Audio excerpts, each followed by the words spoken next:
Welcome everyone, and thank you for taking the time today to watch this video presentation. My name is Brandon Van Landingham. I'm the Chief Investment Officer of Paresis Private Wealth Management, and today I want to talk to you about Social Security, the value that it can add to an overall properly structured retirement income plan. Of course, the number one question you're probably thinking it right now is, will Social Security be there when you retire? And the answer is, with a few of these proposed reforms and the studies that they've conducted, yes, Social Security should be there whenever you retire, as long as they can get passed. Some of them that have been conducted that prove that if these things are implemented, will prolong the Social Security trust, such as raising the full retirement age to age 70, lowering benefits for future retirees, reducing the COLA amount for all retirees. All these things will affect even your plan that if you started it today.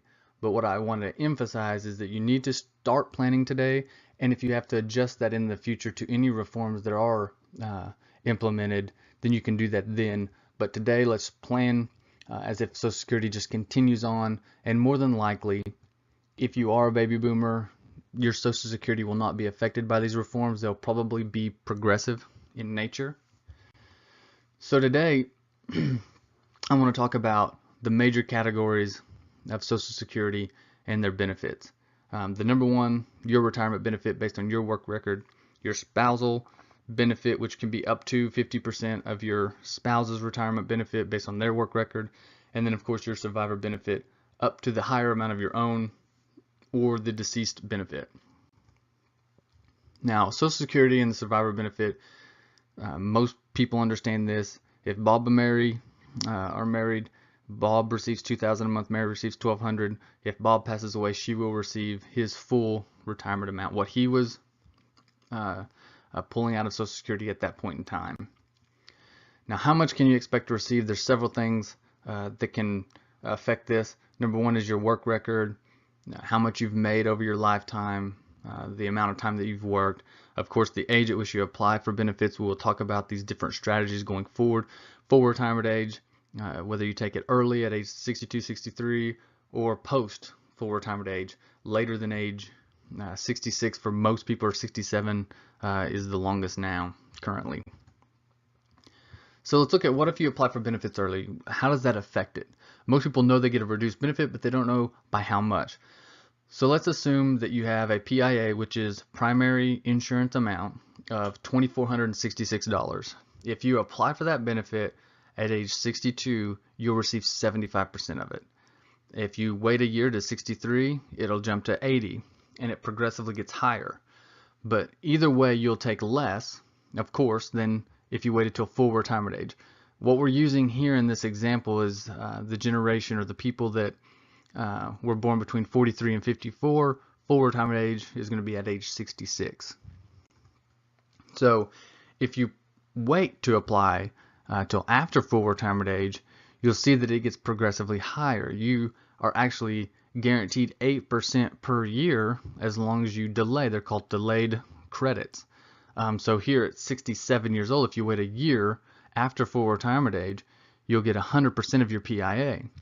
68, 116% till age 70, which is 32% higher than your full retirement age. So you can see the difference there. $2,466 at age 66 versus $3,255 if you wait till age 70, which is a 32% increase. It's simple interest, not compound.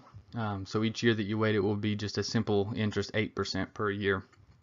Which, when people ask me, about using their nest egg and waiting to draw their Social Security, the one thing that I can say is I can't guarantee, and there's nobody out there that can guarantee 8% per year plus cost of living adjustments besides the U.S. government, which is in your Social Security plan.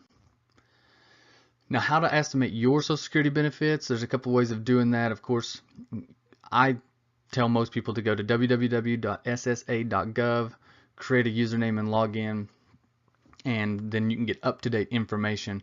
You can forward that to our office. We can run strategies in order to show you what different timetables and things like that will affect, and how they will affect Social Security for you and your family. Now we're going to talk about the auxiliary benefits. This is the fun part. This is the things that most people don't realize, and ways that you can actually utilize the rules in Social Security to maximize your own benefit for you and your spouse. Spousal benefits, half of the primary worker's PIA if you wait till full retirement age. If you take it early at age 62, it's 35%. So there's a huge penalty for taking it early. And we'll show you that waiting until full retirement age, especially on spousal benefits, is going to be key to your Social Security income. The example here is Bob has a PIA of 2,000, Mary has a PIA of 800. If she waits till full retirement age before claiming the spousal benefit, she'll get half of Bob's PIA, which would be $1,000. So there's some things to consider here. Number one, the primary worker has to have filed for benefits, but we'll show you a strategy where you can file and suspend, and then the spouse will still be able to file for spousal benefits. The spouse must be at least 62 years old for the reduced benefit, and then also there's no delayed retirement credits on the spousal benefit after age 66, like on your primary work record. Divorce spouse benefits. This is one that I've seen in my life, and most people don't realize that if you were married for at least 10 years and you're no longer married, you're currently unmarried, you actually qualify for your ex-spouse's benefit, just as if it's a spousal benefit. But here's some things to consider on that. More than one ex-spouse can receive the benefit.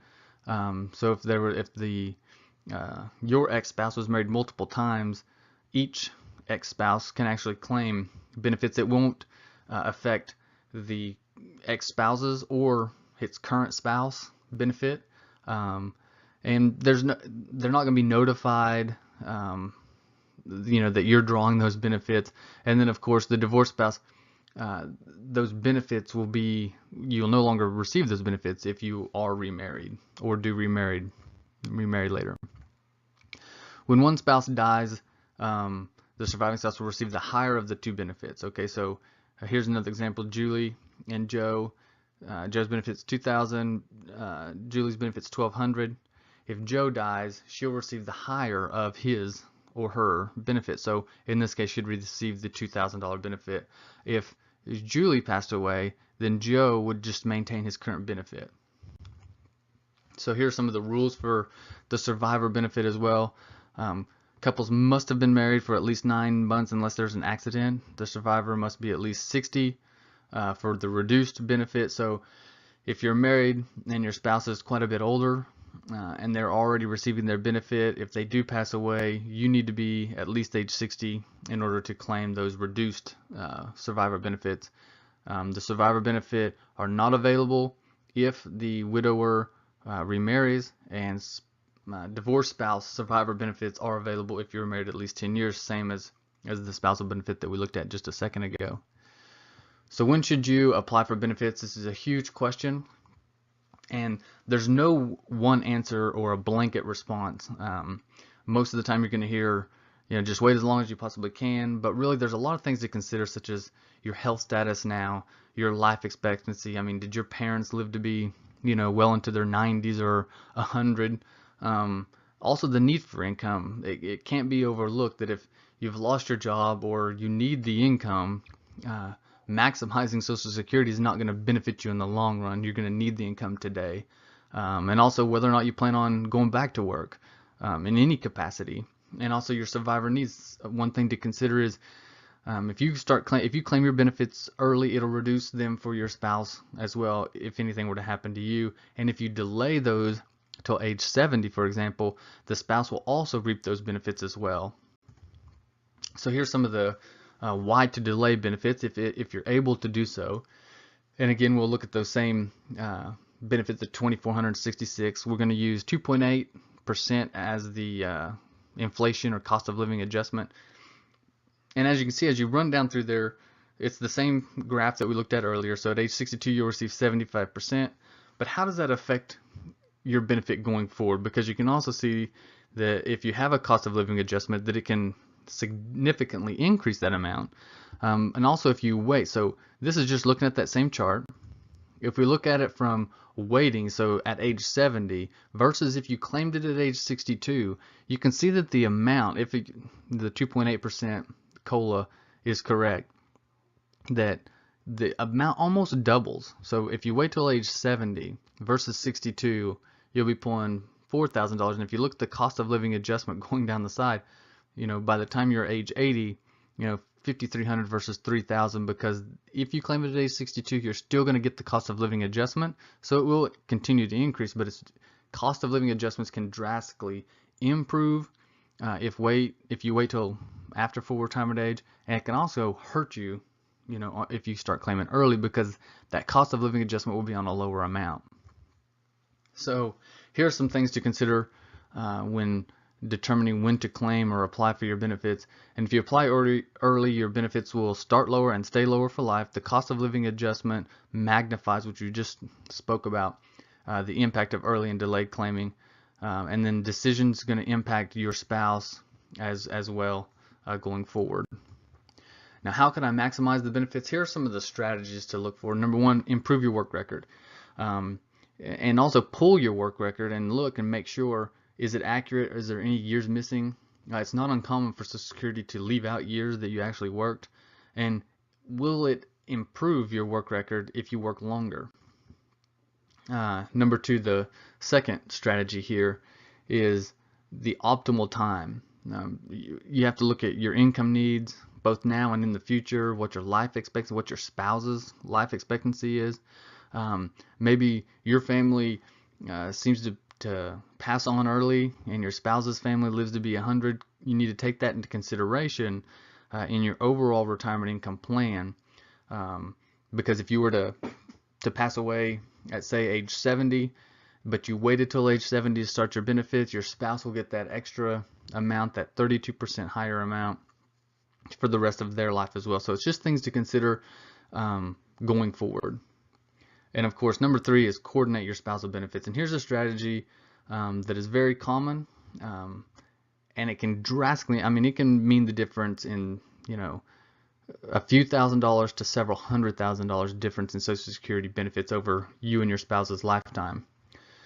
It's called file and suspend. And so what this does is the higher earning spouse will apply for his or her benefit and then immediately suspend that benefit, which means they're not going to take the benefit. What this allows, it allows the lower earning spouse to file for their spousal benefit. So if your retirement benefit was $2,000, the spouse can pull $1,000, which means you as a couple are getting half of your benefit, even though you're not claiming your benefit.